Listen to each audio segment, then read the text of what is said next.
Okay, good afternoon everyone. Today, ang topic natin is all about mental health and well-being. So, hapon na to is i-define natin what is mental health and ano ang kaibahan nito sa well-being. Okay, so let's start. First, ano ba yung nakakaapekto sa mental health natin? Sa inyo, ano yung nakakaapekto sa inyo, mga teenagers? First is this is given by Case et al. In 2019. Self-esteem, feeling love, physical health, confidence, family issues. Self-esteem is your overall opinion of yourself. Feeling love is great feeling to have or someone to have for you. Physical health, of course, we discussed it already na kung ano yung mangyayari sa katawan natin, makakaapekto din siya sa pag-iisip natin. And kung may problema kayo sa inyong mental health ninyo, makakaapekto din siya sa inyong katawan. And this study is approved by Kisley and Goldberg on 1997. And for confidence means feeling sure of yourself and your abilities. And for family, iniisip natin family, they should be a source of love and support. Pero hindi ibig sabihin na everyday mayroon ding mga araw na nagkakaroon ng awayan, bangayan, and parang yung conflict is part na siya ng ah, sistema.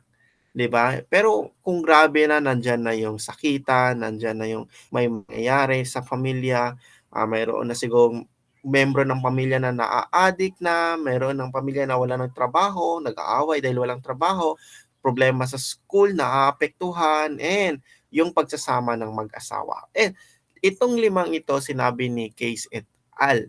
Siguro pwede rin nating madagdag dito yung ating environment. Pwede rin natin idagdag kasi because of COVID-19, because of mga natural disaster, 'di ba nakakaapekto din siya sa atin kung paano tayo mamuhay sa lugar natin. Ngayon, punta na tayo ngayon sa main topic natin. It's all about mental health. So, nag-try din ako magsagot doon sa parang online siya and parang tinitest kung anong level na sa depression. Pag-check ko is nasa moderate depression and moderate depression ako. And pero ano siya, parang alarming siya pero para sa akin kaya pa, control pa man. Pero kayo, pwede niyo ipa-test natin yung mamaya kung saang level na kayo sa parang i-level niyo kung okay pa ba kayo, nasa moderate ba kayo, or grabe na ba yung depression ninyo. Okay, first we're going to define depression. And the definition ay galing to sa inyong module. Okay? So according to Case de Goma, de los Reyes, and Manugas and Onovia on 2019, mental health can be described as a state of emotional and psychological well-being in which a person is able to use his or her cognitive and emotional capabilities to function in the society. And according to Cruz and Cruz II on 2016, there are many factors daw about sa mental health sa isang tao. Pwede yung nasa utak ng isang tao, pwede yung karanasan ng isang tao makaapekto sa kanyang mental health. Pwede na nung bata pa siya, nagkaroon ng trauma, may nangyari sa kanyang pamilya, o siya mismo na abuse and related sa family. Okay, and that is according to Cruz and Cruz. And for Noop, Park, and Moel, as cited in Santos 2016, mental health defined as successful performance of mental function resulting in productive activities, fulfilling relationships with other people, and the ability to change to cope with adversity. Yan yung ibig sabihin niya sa mental health. Ibig sabihin, paano natin tinatanggap yung mga dumarating na mga pagsubok sa atin. Okay? And now, let's differentiate the mental health to well-being. On the other hand, psychological well-being refers to an individual state or condition that is free from mental or emotional disorders. Ibig sabihin, sinasabi ni Cleofe na kapag ikaw yung isang tao na masasabi nating well-being, ikaw yung walang problemang iniisip, ikaw yung parang okay sa buhay. And although stress is inevitable, parang hindi natin pwede sabihin, "Uy, wala, hindi darating yung stress." Darating din 'yan. Kasi mayroon tayong iba-ibang ginagawa araw-araw. Kung hindi natin matapos yung task, isang task, specific task, pwedeng magdulot yan ng stress sa atin. Sa trabaho, sa pag-aaral. Kung kayo, mayroon kayong ginawang output, ipinasa ninyo, tapos dahil sa internet, hindi pala siya napasa, hindi siya natanggap ng teacher, pwede siya magdulot ng stress sa atin. And sa inyo, depende sa inyo, no? Makahanap kayo ng kung kayo ay isang well-being, kung mayroong stress na papasok sa inyo, makakahanap kayo ng paraan para masolusyunan yung isang problema. Sinasabi dito, psychologically well can definitely find ways in order to cope and distressing situations and even make better choices in life. Okay? Kasi nga kung may problema ka sa utak, medyo nag-o-overthink tayo sa mga problema and kung maka-decide tayo, ang hirap. Pero kung okay tayo sa wala tayong problema sa ano natin, mental health natin, ang gaan ng ating desisyon sa buhay. And according to this positive mental health allows, ano ba yung nagagawa kapag positive yung nasa isip natin or well-being ka na pagkatao. So una, realize their full potential. Okay, malalaman mo ano yung talent mo, ma-improve mo yung talent mo, alam mo kung ano pa yung kaya mong gawin, and cope with the stresses of life, work productively, make meaningful contributions to their communities. Next, sinasabi dito na wala daw angkop na definition ang well-being or marami daw ang definition ng well-being. Pero sang-ayon daw ang lahat, sorry.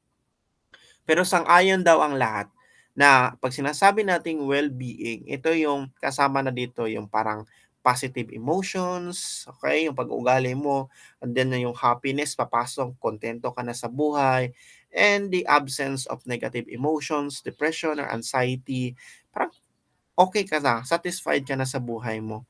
And that is for according to cdc.gov. Kinuha ko siya sa cdc.gov. So, pwede tayong makahanap ng ibang mga information sa internet rin, no, na hindi tayo mag-focus sa module niya. Pero yung module niya parang nandyan din yung mga information. Pero pwede rin maghanap tayo ng ibang information. Kasi next natin is other data. Hanap tayo ng information na wala sa inyong module. Tingnan natin. Okay, this is written in the Bible. Sa Bible, hindi talaga sinabi what is the meaning of mental health, what is the meaning of well-being. Kumbaga nandoon lang yung mga nangyayari sa mga characters sa Bible. Ibig sabihin totoo na nangyayari, 'di ba? Noon pa lang mayroon na tayong mga tao na nakakaranas ng depression. Noon wala pa ngang psychiatrist noon. Sa atin mayroon ng mga doctors. And tingnan natin ano ang sabi ng Bible sa mental health. Sinasabi dito katulad ni David, Job, Elijah, at saka ni Jonah, sila yung mga nakakaranas din ng depression. Okay, parang wala silang kasama. Sila yung mga characters. Okay? And we know that one of the consequences of the fall is the corruption of God's good and perfect creation of our bodies. Pero, nang nilikha tayo ng Panginoon, yung mga buhay natin sa mundo natin, limited lang. Mawawala din tayo sa mundong ito. Hindi tayo forever nandito sa mundo. And, kasama sa pagwala natin, yung unti-unti na pag-arupok ng ating katawan. Diba kasama kasi tumatatanda tayo at sinasabi dito nakasama na yung ating pag-iisip. Okay? Then last natin is we know that the trials that we are experiencing comfortable are for the testing of our faith. Yan yung sinabi sa James 1 to 2. So ibig sabihin, sinasabi dito na yung mga problema ng mga characters dun sa binabasa natin sa Biblia, yan ay mga pagsubok lamang upang mas tumatag ang kanilang pagsasama, mas tumatag ang kanyang paniniwala. Depende sa inyo kung kayo matatag ang inyong paniniwala. kasi nagbibigay yan siya ng pag-asa sa atin. So lahat ng mga pagsubok sa inyo ay may rason kung bakit yan yung ah, parang binigay na pagsubok sa iyo. Okay? So now, let's go to other information. Known people na nakaranas ng depression. Tingnan natin sino. Okay, we have Dwayne Johnson. Si Dwayne Johnson, nung bata pa lang siya, 15 years old, nasaksihan talaga niya na kung paano nagpakamatay yung kanyang mama.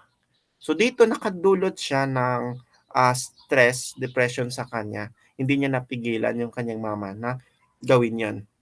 And he tweeted, no? Took me a long time to realize it, but the key is to not be afraid to open up.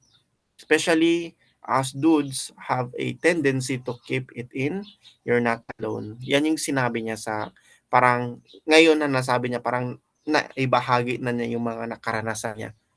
Kasi dumaan siya sa process. Nandoon yung kalungkutan, nandoon yung bakit ginawa to ng mama, hindi ba masaya yung mama kapiling ako, ano ba yung ginawa ko, parang nandoon yung lahat sa process. And ngayon, na parang nag-move on na siya na parang hindi pwede na ganito ako parati. Hindi pwede na wala akong gawin para mapaganda yung sarili ko. Kaya ito, parang gagawa ako ng bagay na magpapasaya sa akin at sa aking mga magulang. So yan yung inspirasyon niya. At hindi niya itinago. Tinago niya ng mahabang taon pero pagkalaunan, pag okay na, kalma na siya, doon na niya binahagi yung kanyang kwento.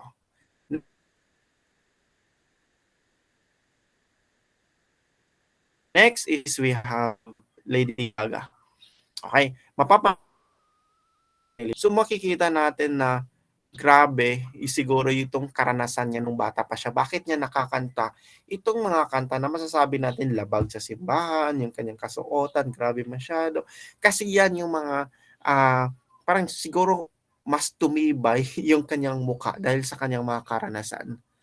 'Di ba? And she tweeted, "If we share our stories and stick together, we're stronger."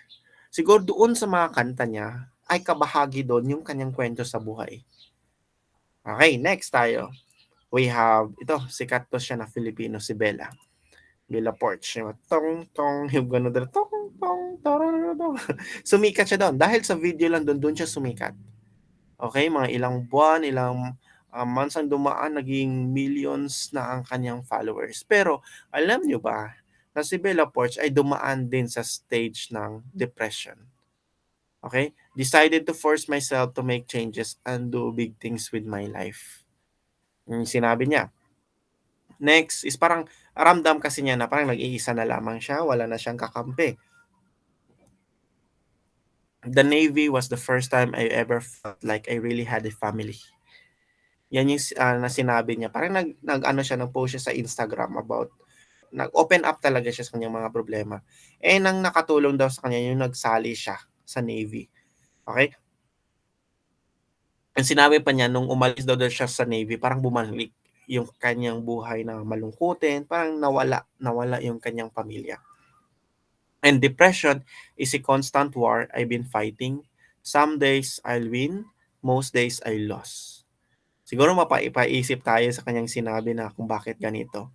And yung kanta niya na Inferno, that is based on na nangyari sa kanya. Okay, ibig sabihin nakaranas siya ng abuse nung bata pa siya, nakaranas siya ng molestya. Kaya iyon, hindi yun mawala sa kanyang isipan. And I felt hopeless, sinabi niya, and TikTok saved her life. And that is Bella Portia, mga sikat na mga artista. So tapos na tayo sa other data. Now, solution, depende sa inyo kung i-follow niyo yung solution kasi kung dumadaan pa kayo sa stage na parang ayaw nyo pa ng kausap, ayaw nyo pa na mayroong makinig sa'yo, take your time, no? Take your time. And ay sana makatulong itong 5 solutions na binigay ni Patrick O'Neill. First is medication. So, the most common treatment for depression is the use of antidepressants. May kakilala akong teacher na mayroon siyang tinitake na gamot. First na nabalitaan ko na itong gamot na to ay para sa depression, na-shock ako kasi makita mo yung isang teacher, itong teacher na 'to parang kung nagkaklase siya masaya siya, parang kausap mo siya okey naman. And na-shock lang ako na tumitake siya ng depression and para sa'kin hindi ako nag-judge agad. Nandoon yung parang, sige ganito, parang pinapasaya ko makita ko siya, gine-grade ko talaga siya. Parang ano ko ba na, "Uy, puwede akong maging ka-share-an mo ng problema or, nandito lang ako, puwede mong magbahagi ng iyong mga stories."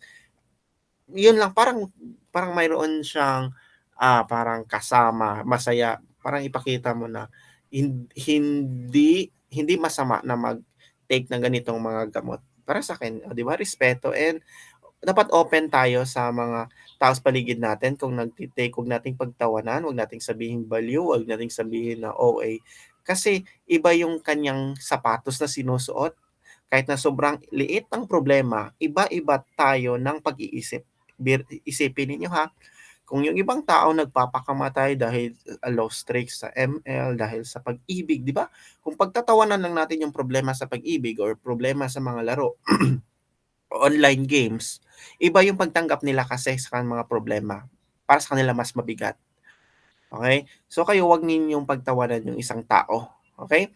And suportahan pa nga natin. Number 2 is therapy. Ibig sabihin, kaibahan nito sa medication, ang medication may tini-take. Ang therapy kasi is pupunta lang siya doon sa office para mayroong kausap. Sabihin yung problema, magbigay ng advice or payo, that is therapy. And I think therapy is the most effective sa limang ito 'no, kasi nga parang mayroon ka ng buddy, kausap talaga. Puwede nga sa kaibigan mo, pero ang ano kasi sa mga tao is ang hirap magtiwala. Nagsasalita ka nga pero hindi naman siya nakikinig ng husto talaga. Parang wala sa makikita mo sa kanyang ekspresyon na parang hindi siya masaya sa pakikinig. Ang gusto niya iba na lang iba yung story na ibahagi, okay. And number 3 is lifestyle changes, 'di ba? Kung ano yung mga, ayaw ng mga tao sa atin, control natin, tingnan natin kung bakit ayaw nila. And ano din, hanap tayo ng parang doon tayo mag-isip, hanap tayo ng routine, bagong routine, exercise tayo, pagandahin natin yung sarili natin, 'di ba? That is lifestyle changes. And number 4 is meditation. Stress and anxiety are major triggers for depression, and meditation has been proven to alter your reaction to those feelings. And according to study, ang pinakamasayang tao sa buong mundo ay mga monghe, mga monks. Kasi parang kontento na sila sa buhay, 'di ba? And parang yung lagi yung ginagawa nila yung parang meditation nila always, parang naki-connect sila sa nature. Ina-appreciate nila yung gawa ng Panginoon. That is very good talaga na gawin ninyo. And for number 5 is challenging negative thoughts. A lot of the work in treating depression is changing how you think. 'Di ba sinasabi ko nga iba-iba tayo kung, mag-isip yung ibang tao. May iba na may ganitong problema, nakikisama. Hindi niya problema pero siya nakikisama siya sa problema, nadadagan tuloy o mas lumaki tuloy yung problema. Or ikaw, may problema yung isang tao, iniisip mo na ikaw yung may kasalanan, iniisip mo na hindi ka mahal, iniisip mo na, um parang iba yung mahal sa pamilya, ikaw parang nandito ka lang sa ibang banda, hindi ka priority. So, ibig sabihin, tingnan natin muna what is the positive sides ng isang kwento. 'Di ba sa lahat ng kwento, kahit na sa kwentong si Matching at Pagong, so sa lahat ng side, sa side ni Pagong nandoon yung tingnan natin what is the positive side of Pagong. 'Di ba nandoon yung pagkamabuti ni Pagong, nandoon yung pagtanggap niya kung ano yung binibigay sa kanya. Kay kay Unggoy, what is the positive side of Unggoy? Um, ano ba, ano ba, 'di ba, kung masama yung isang tao, mayroon talaga yang good side, yin yan, 'di ba, yin yang sa para sa China. So ano, what is the good side of Unggoy? Puwede nating masabi na, oh my God, nalito tuloy ako. Sige, sabihin niyo na lang mamaya kung ano yung positive side ni Unggoy. Sige. Kasi, si Matching at Pagong is ano yan siya, creation of Jose Rizal. Siguro masasabi natin na si Pagong, that is for, mga Pilipino, si Pagong and si Matching ay yung mga praile na kinakamkam yung, ah, yaman ng Pilipinas. Kung ikukumpara natin yung praile at yung Pagong, ano ba yung naidulot nila? Siguro naidulot nila yung kultura, 'di ba? Kung ano yung kultura. Kung makikita natin si Matching ang nakakita ng saging at ito'y binahagi, nagbahagi sila ni Pagong, ibig sabihin nakibahagi, nag-share sila. Okay, yan yung magandang side din, naghati sila doon sa nakita nilang, kultura or information. Saging nga yun, 'di ba? So, I think that is a good side of, um, Unggoy. Okay, so sana ay marami kang natutunan and ingat tayo parati.